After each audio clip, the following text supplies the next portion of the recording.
Okay. So, Bismillahirrahmanirrahim. Okay. Assalamualaikum dan salam sejahtera dan salam petang. Okay, selamat petang. Okay. So, hari ni kita akan masuk bab 4 dan juga bab 5. Okay. So, bab 4 iaitu era peralihan kuasa British di negara kita. Okay. Sekejap. Okay. So, kita go through dia punya catatan ringkas lah mengenai bab ni. Okay. So, okay. Yang ni berkenaan British military administration ya. Okay, BMA. Okay, so dia buat sini British balik ke tanah Melayu. Okay.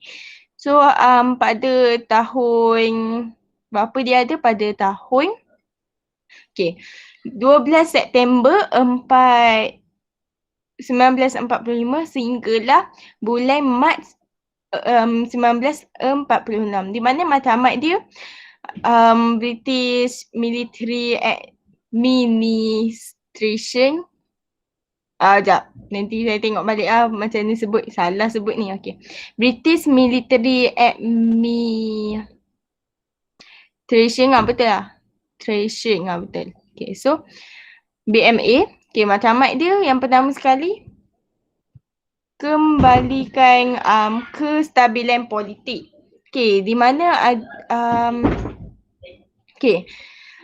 di mana BMA ni mendesak Fajar untuk meletakkan senjata.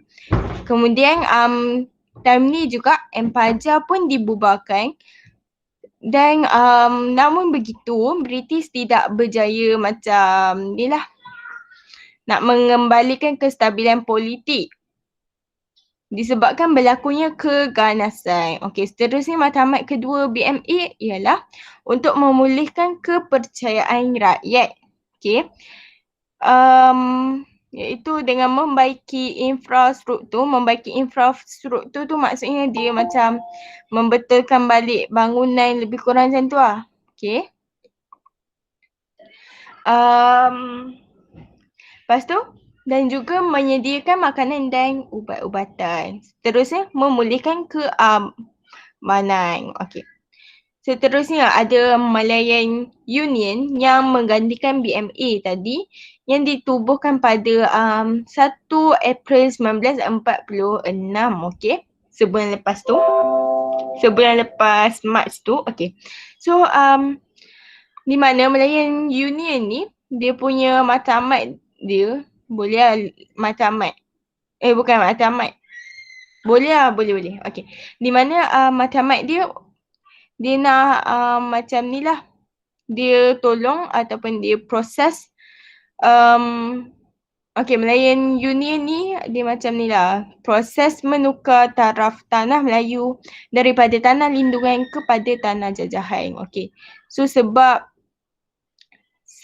ataupun matlamat dia untuk melicingkan pentadbiran, meningkatkan pelaburan ekonomi, mengukuhkan pertahanan, meluaskan tanah jajahan British dan akhir sekali mengekalkan orang asing sebagai sumber tenaga manusia. Di mana sumber tenaga manusia ni dia macam ni lah.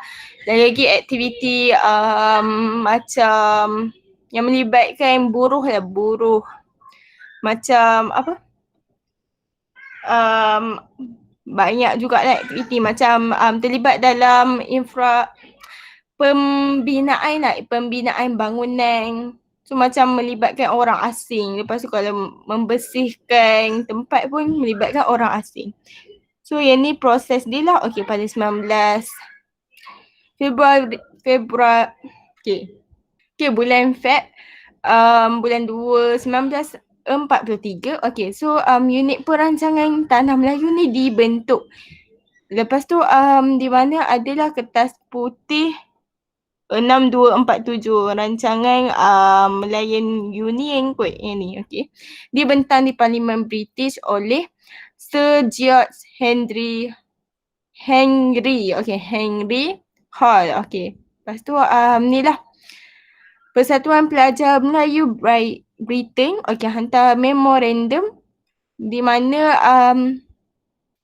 ni lah dia tak setuju di mana kewargaan sebelum ni berdasarkan jus soli, di mana kalau orang tu tak kisah dia memang rakyat tanah Melayu ke tak, dia memang senang je dapat warga negara bila mana anak dia tu lahir dekat kawasan tu. So macam Persatuan Pelajar Melayu Brighton ni dia ni lah tak setuju. Jadi buatlah memorandum yang macam menentang ataupun mengusulkan isu kewarganegaraan.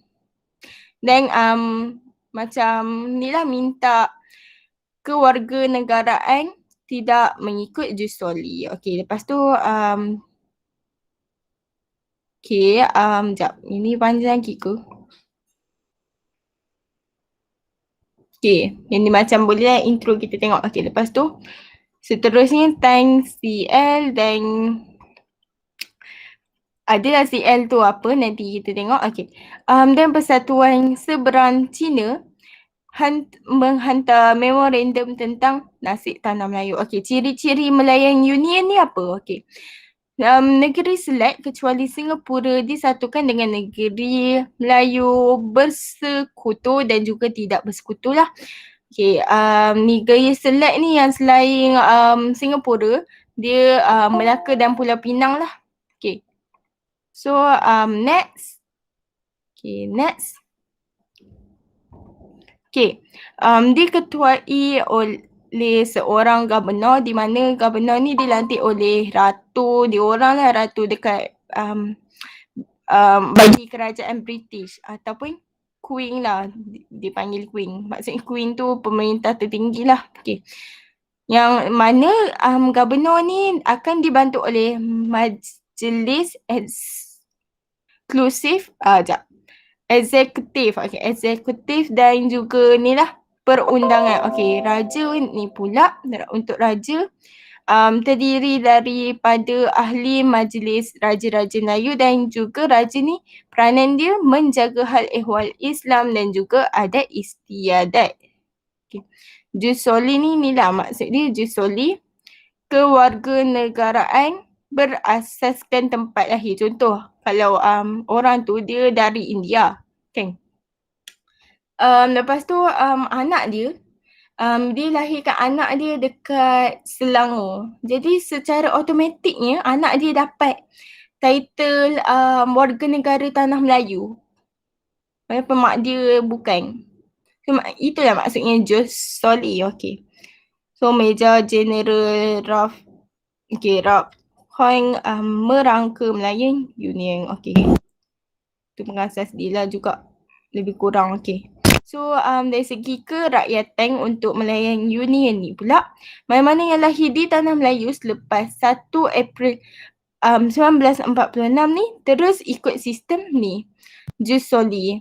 Okay, di mana 18 tahun ke atas yang tinggal di tanah Melayu 10 hingga 15 tahun boleh mendapatkan kerakyatan melalui permohonan. Okay. Dan juga 18 tahun ke bawah di mana ibu bapa ialah warga negara lah. Okay. Tanda tangan Raja H.C. William menjelaskan majlis pula Malayan Union kepada Raja Sir Harold Michael. Okay, dapat tanda tangan Raja dan menggunakan tipu muslihat dan paksaan. Memaksa dia. Okay. Next, reaksi penduduk. Semestinya ni lah akan adanya penentangan Raja Melayu di mana telah membawa kes tersebut ke Mahkamah Tinggi di London. Okey.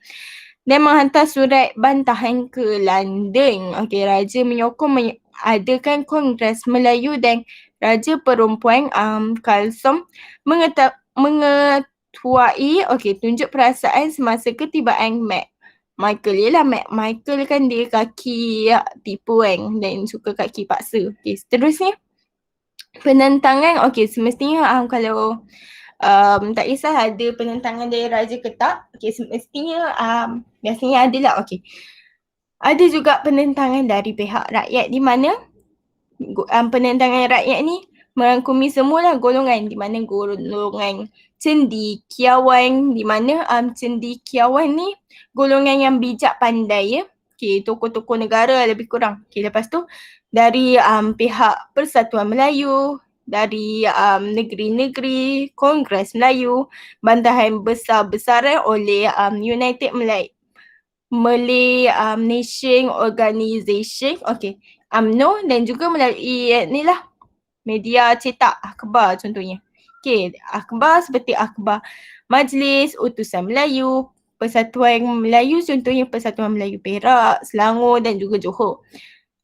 Di negeri bantahan dibuat di negeri, okey, Alostak dekat Kedah, okey, Kota Bahru, Kelantan sebanyak 1,000 orang ya. Okey, Johor 50,000 orang. Okey, golongan cendekiawan di mana Datuk On Jaafar kan, Datuk Zakbar, Datuk Hamzah.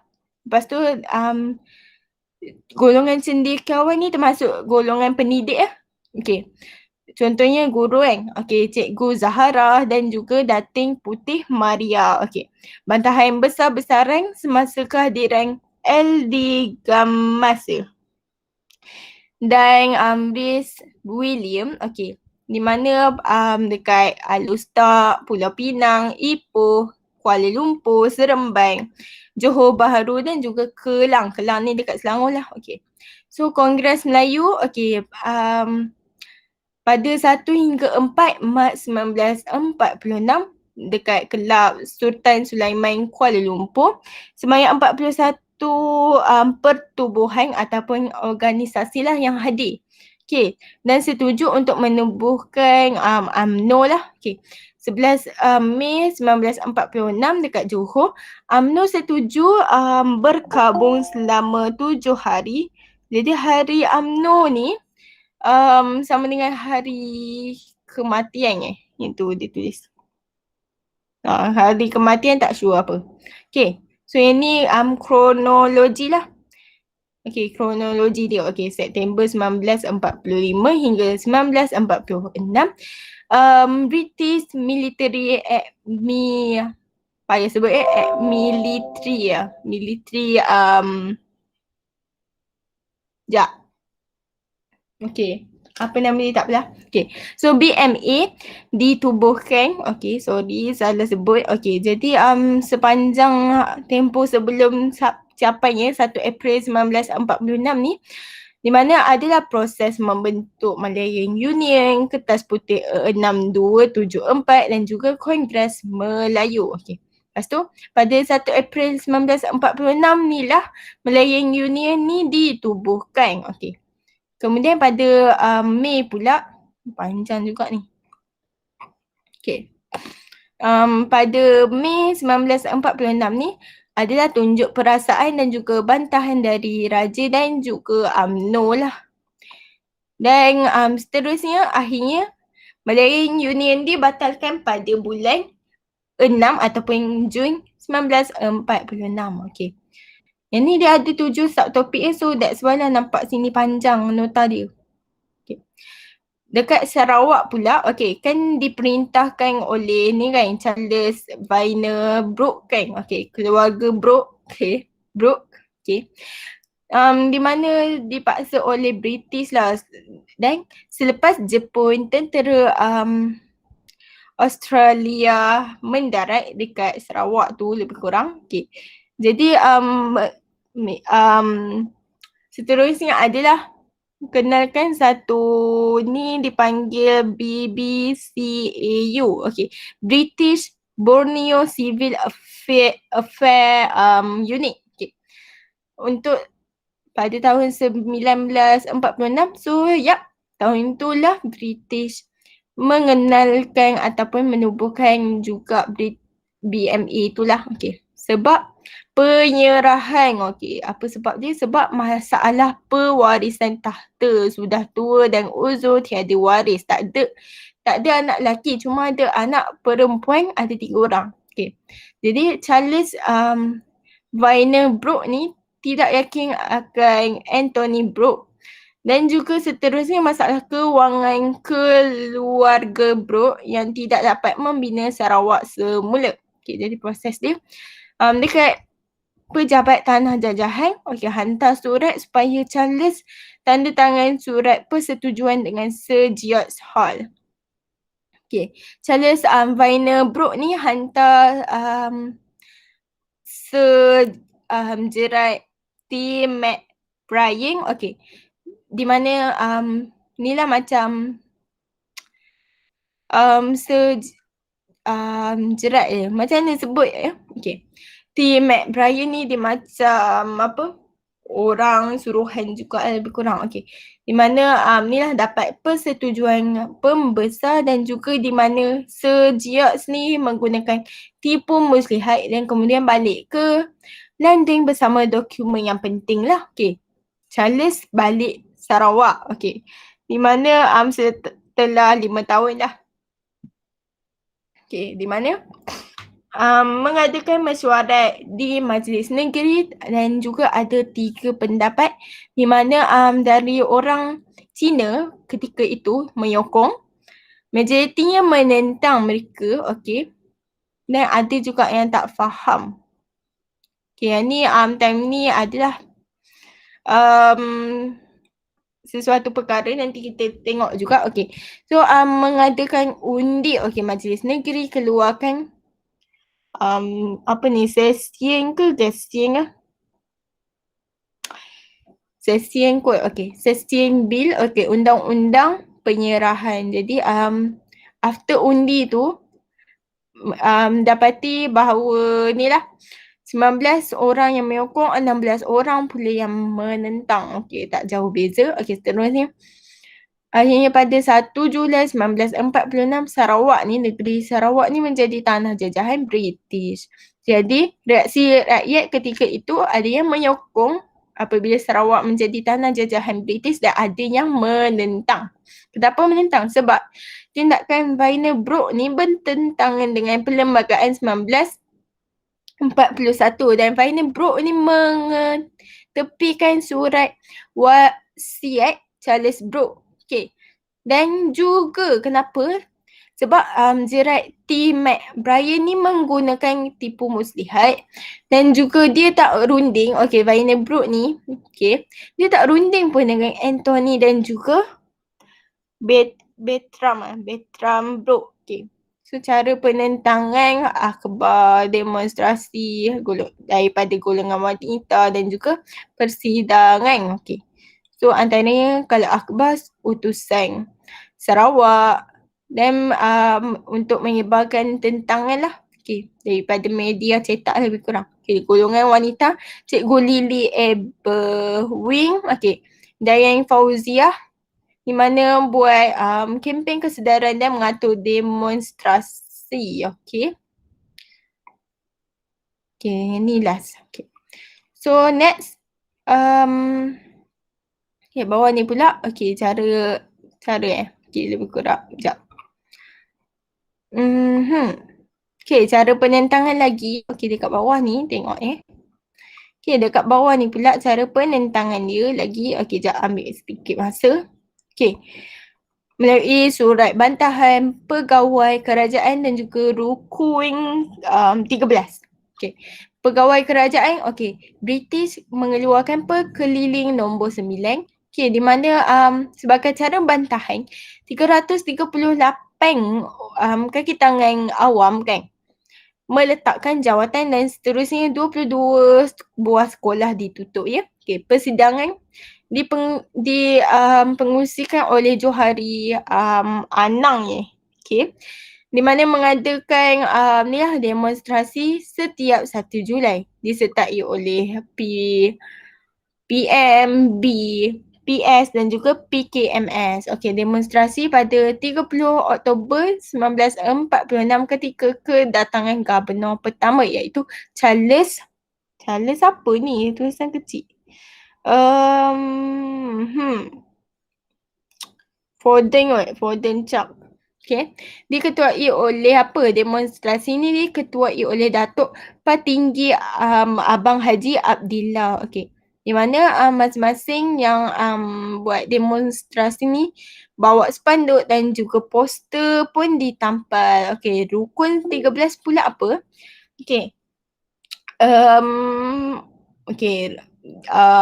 So adalah Rusli Dobi, Bujang Suntung, Morsyidi Siddiq. Ni lah hukum gantung, dikenakan hukum gantung dan juga melalui rukun 13 ni pula ni lah macam perintah untuk membunuh Sedang Cheng Stewart. Okey, gambar yang kedua. Okey, sekejap nanti saya tengok komen. Okey. Faktor yang menyokong, okey, di mana diketuai oleh Datuk Bandar Abang Haji Mustafa dapat memajukan negeri, melicingkan pentadbiran dan juga menambahkan peluang pekerjaan dalam perkhidmatan awam. Okey, untuk Sabah pula, okey, kita tahu Sabah ni selama ni diperintah oleh ni syarikat dari British, iaitu ni lah SBUB sebab so okey, lepas tu kita tengok ni ada sepanjang tempoh tu ada BMA. Okey, jadi dia macam ni lah, tanah lindungan kepada tanah jajahan. Okey, proses ni daripada tanah lindungan kepada tanah jajahan. Okey, seterusnya di bawah takbir British, okey, Sabah. Kemudian pada 15 Julai 1946 Sabah menjadi tanah jajahan British, di mana gubernur dia ni lah Sir Edward apa ni? Twining. Okay, so reaksi dia, okay, sekejap. Okay, dia macam ni lah, untuk BMA ni diketuai CFC Mokaski, okay, di mana untuk memulihkan kestabilan dan keamanan ni lah negeri Sabah. Okay, sebab penyerahan pula, okay, memenuhi kepentingan British. Okay, sekejap. Sekejap.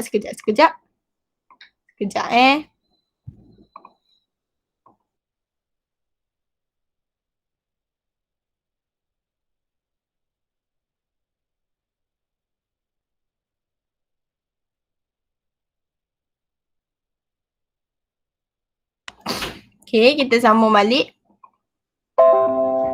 Kita tengok notes sikit lah. Tak sempat soalan. Okay, tak apa. Okay. So antara sebab penyerahan negeri Sabah ni pula, okay, memenuhi kepentingan British di mana ingin memerdekakan India, Sri Lanka dan juga Burma. Okay. Jadi selepas memerdekakan India, Sri Lanka dan Burma ni, diambil pula Sabah sebagai tanah jajahan mereka lah, negara British tu. Okay. Lepas tu untuk meneruskan dasar hubungan luar British di mana British ingin mengawal hubungan luar dan pertahanan. Okay. Dan lagi satu masalah kewangan syarikat tu lah sebab reaksi dia tiada reaksi. Okay. Di mana masing-masing tak membantah lah. Okay.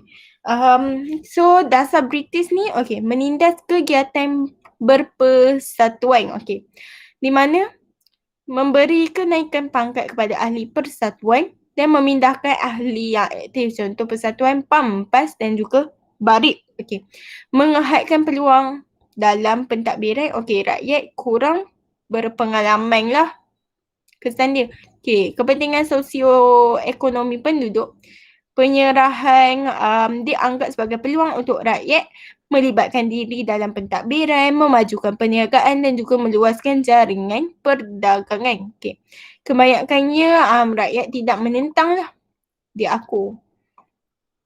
So yang ni okay, saya tunjuk sikit nota yang saya galakkan untuk korang semua, kamu semua, kalian semua untuk ni lah, untuk buat ulang kaji. Okay, di mana tadi kan? Okay. BMA tu British Military Administration, macam tu. So nota ni bagus tau. Ni dihasilkan oleh ni lah ataupun Ruwainun dari ni lah. Ruwainun ni macam dihasilkan lah, maksud dia. Okay, SMK Terian Hile, so NSDK. Bagus nota ni. Okay, kalau tak sebelum ni dia tak ada gambar. Alamak, nak tunjuk tak nampak pula. Sebentar nak tunjuk nota dari Pelangi tapi ni. So kita tengok sikit lah dia punya ni. Okay. Sorry ambil masa lebih sikit. Okay, tak payah ambil masa lebih sikit. Lepas tu nanti rehat lah sekejap dalam 5 minit. Lepas tu kita sambung ni. Bab 5. Okay. Okay, sekejap. Sikit je lagi. Okay.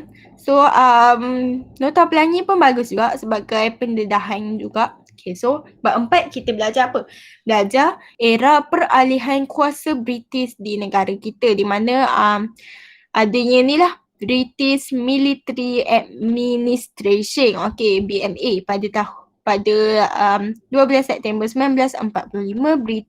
British Military Administration BMA diisytiharkan setelah tentera Jepun menyerah kalah. Okay, BMA ni apa? Merupakan ni lah pentadbiran tentera yang diletakkan di bawah arahan Lord Mountbatten, okay, iaitu Lord Mountbatten ni pemerintah tertinggi tentera bersekutu di Asia Tenggara pada tahun 1943 hingga 1946, 3 tahun. Okay. Jadi tugas utama BMA ni yang kena sampai BMA ni terbentuk? Okay, tugas dia ada 2. Yang pertama sekali mengembalikan kestabilan. Okay, tadi kita tengok ayat kestabilan politik lah. Okay. Seterusnya memulihkan kepercayaan rakyat. Okay. Okay. So macam mana dia mengembalikan kestabilan? Okay. Macam ni ya. Kronologi macam ni. Pada 1 Disember 1945,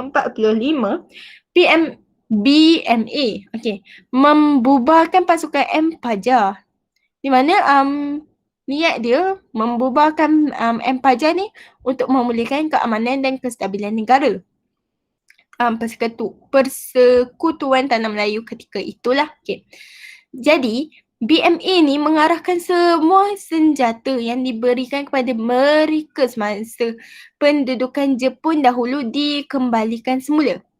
Namun begitu, BMA ni gagal dalam usaha mengumpulkan semua senjata tersebut.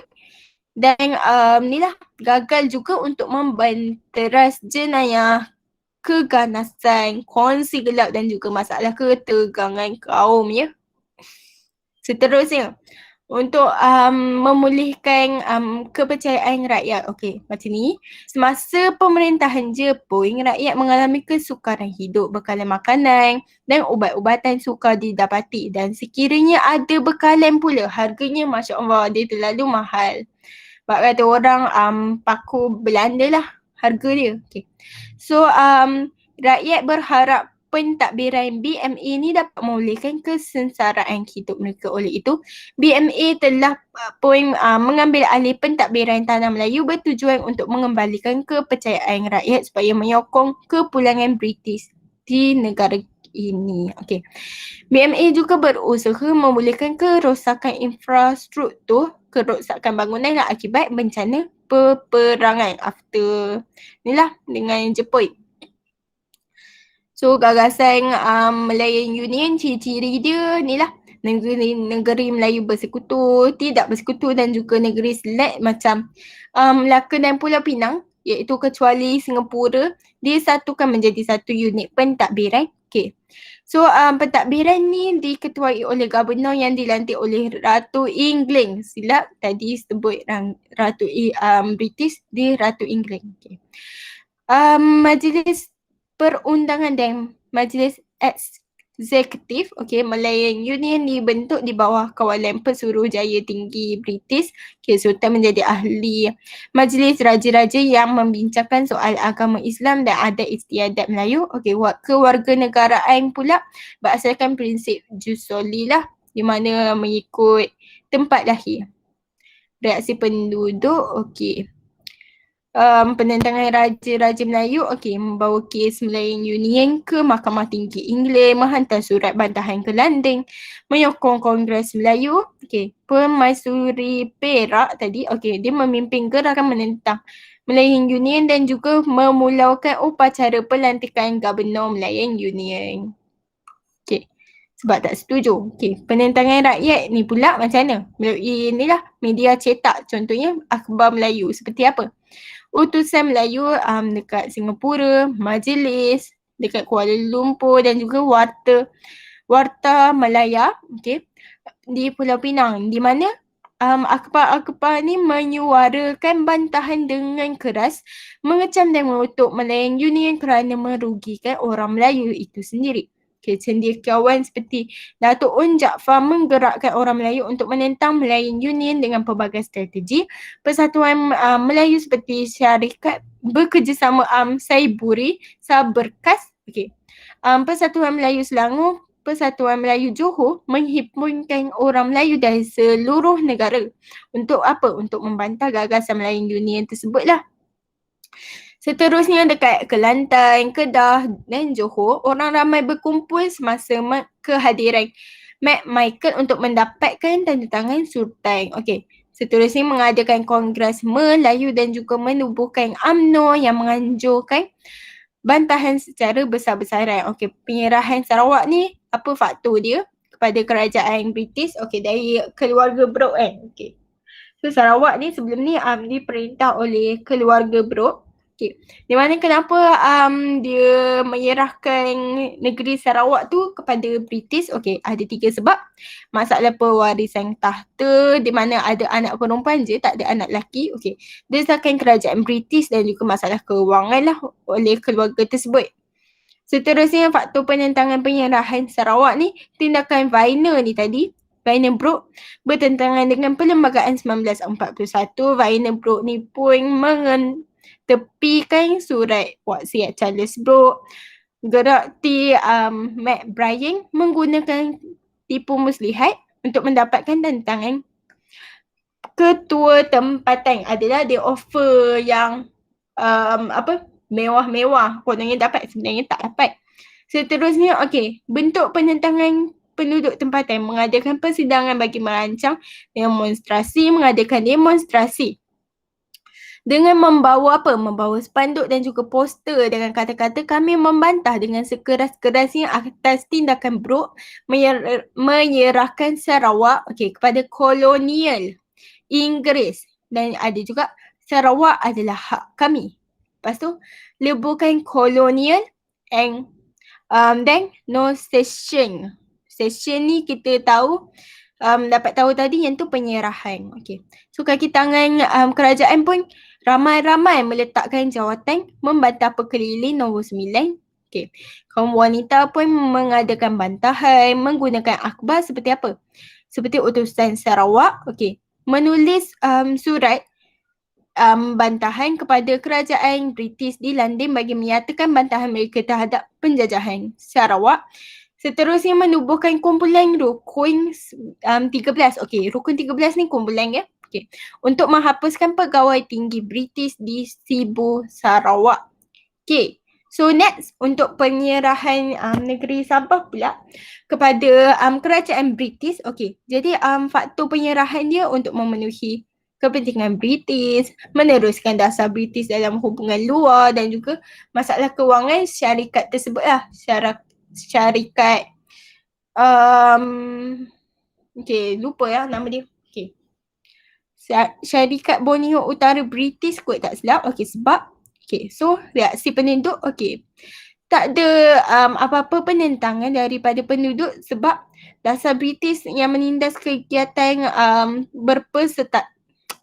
berpersatuan dan menghadkan peluang penduduk tempatan dalam pentadbiran lah. Jadi penduduk ni pun kurang pengalaman lah dalam hal-hal pentadbiran. Okey, seterusnya kesedaran penduduk tempatan itu sendiri yang melihat penyerahan Sabah sebagai apa? Langkah membangunkan negeri Sabah selepas perang. Okey. So satu topik tadi, okey, kita nak tengok satu topik sebenarnya untuk bab 4 ni kita ada macam pengenalan jugalah, pengenalan untuk 4.1 BMA, British Military Administration. Okay, seterusnya 4.2 belajarlah pasal gagasan Malayan Union. Gagasan tu dia macam apa? Dia macam apa dia punya asas, apa dia punya motif lah gagasan tu. Dia macam gagasan tu macam apa? Macam dia punya ya Allah, jap. Gagasan tu dia macam senang kata dia punya motif lah apa tertubuhnya Malayan Union tu sebab kenapa lebih kurang lah. Okay, 43 kita belajar untuk satu topik khas reaksi penduduk tempatan terhadap Malayan Union. Okay, yang seterusnya 45 kita belajar. Okay, 45 kita belajar berkenaan panjang. Okey, jap. Tadi 4.3 kan. So 4.4 penyerahan Sarawak kepada kerajaan British. 4.5 reaksi penduduk tempatan terhadap penyerahan Sarawak. Okay, next. Panjang. Okay, next. 4.6 penyerahan Sabah kepada kerajaan British dan seterusnya reaksi penduduk tempatan terhadap penyerahan Sabah. Okey, maksudnya kat sini untuk bab 4 ni dia memfokuskan isu berkenaan ni lah.